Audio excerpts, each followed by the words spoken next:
Hello guys, in this video we will see how to download and install MariaDB 11.4. It is the latest version available. First go to MariaDB site, mariadb.org, hit enter, click on download, scroll down. See here 11.5 is rolling version but stable version is 11.4.3. Select it. Then select the operating system, Windows, architecture, then select the package type. Package type MSI or zip file. Okay, I'm going to select MSI file. See here, its size is 74 megabytes. Click on download. Once we click on, see download has been started. Go to downloads. See here, its size is 74 megabytes. Wait until download completes.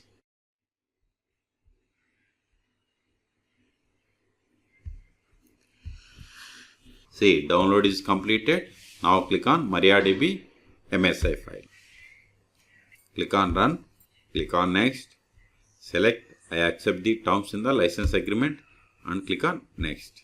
See, this is the location for the MariaDB 11.4. You want to change, you have to click on browse. Otherwise, cancel and space required 177 megabytes. So click on next. Here we have to set the password for root account.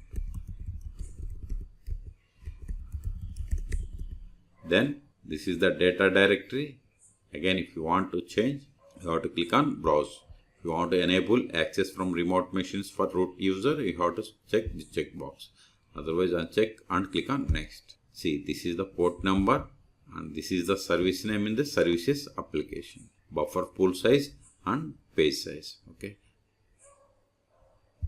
I'm not going to change anyone. Click on next. See here, it is saying port is already in use because I have already installed MySQL. That's why it is saying port is already in use.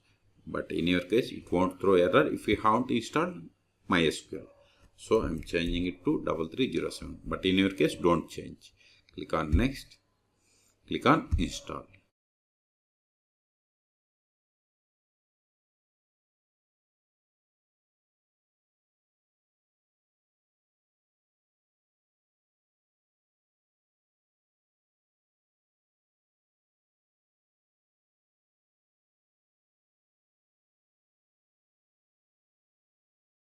Installation has been completed successfully. Click on finish.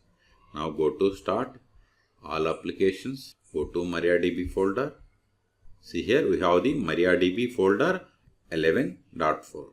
Expand it, open MariaDB or ID SQL. Click on it.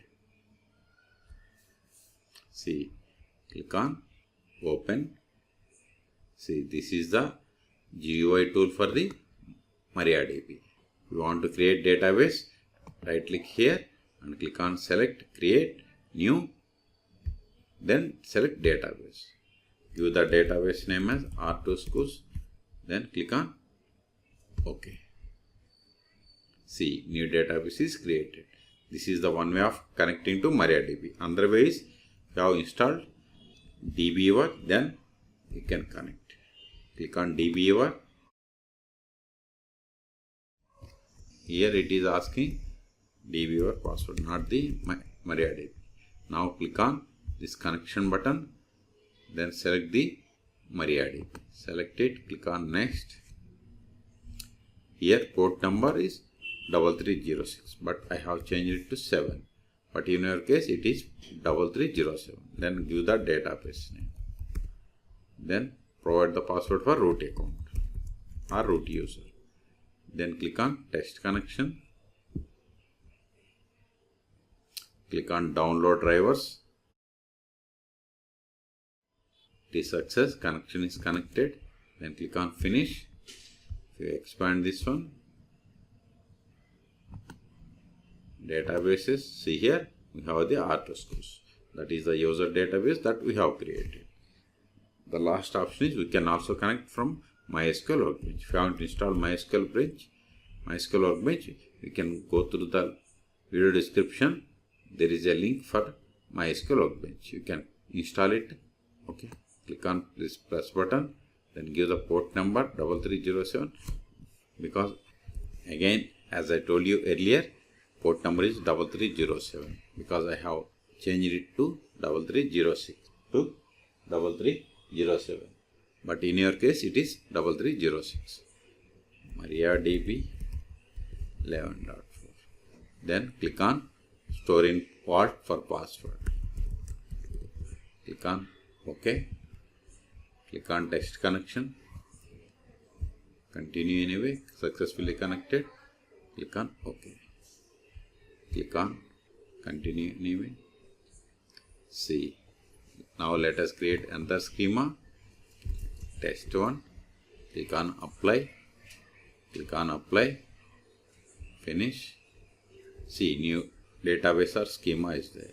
You go to DBViewer, right click on databases, refresh, see new databases. Even if you go to IDSQL, if you right click on this one, refresh, see new databases. Also we will see MariaDB command line client.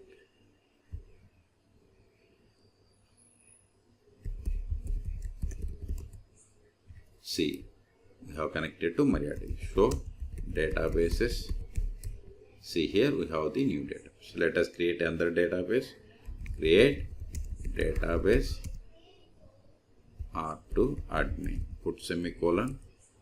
See, one database is created. Show database is the command to check to get the list of the databases. See, new database is there. Even if you go to here, right click on here, refresh. See, new database R2 admin is there. Here also, right click, refresh. See, new database is there. Okay. Same here also, right click, refresher, new database is there. Now create a table in R2Schools database. But we have to switch to R2Schools. By using command, use, then provide the database. See, before it was none, now database, now it has been changed to R2Schools. Show tables, see, empty set, which means no tables are there because database is just created. So let us create a table. Create table student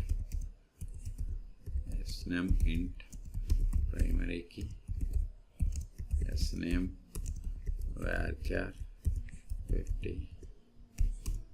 Show tables. See, new one table is there. Now insert some data into this table. Before that, verify the data. Student. See, it is empty because we haven't inserted data. Insert into student values.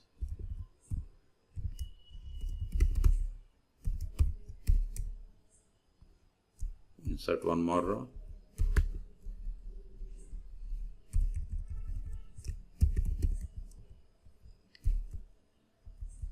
If we give the same number, it will throw error. Let me show you why. The error and why. See, duplicate entry violation because we have defined this S number column as primary key. So if any column defined with primary key, it won't allow duplicate values. That's why it is throwing error. Now give the different number. See, now verify the data. Select star from student. See, there are 3 rows. If we give the star, it means it retrieves all the data from the table student. If you want only particular columns, you have to give the column names. But still here also it is giving all the columns. But if you want only the specific student name, that is S name, give the select S name from student. Okay, see, we got the only that output. Last option, we will see how to stop, start, restart MariaDB on Windows operating system. Windows run services.msc. If you press M, see here we have the MariaDB service. Its status is running. If you want to stop, right click, then stop. If you want to restart, you have to select restart. Otherwise, select the service. Then see here we have the stop and restart or stop and restart. These are the three options. Okay. So in this video we have seen how to download and install MariaDB on Windows 10 or 11 operating systems. Then we have seen how to create database and its objects. Then we have seen how to connect to MariaDB from IDSQL, DBeaver or MySQL Workbench. Then we have seen how to stop, start and restart MariaDB on Windows 10 or 11 operating systems. For more MariaDB or MySQL videos, please subscribe my channel. Thank you.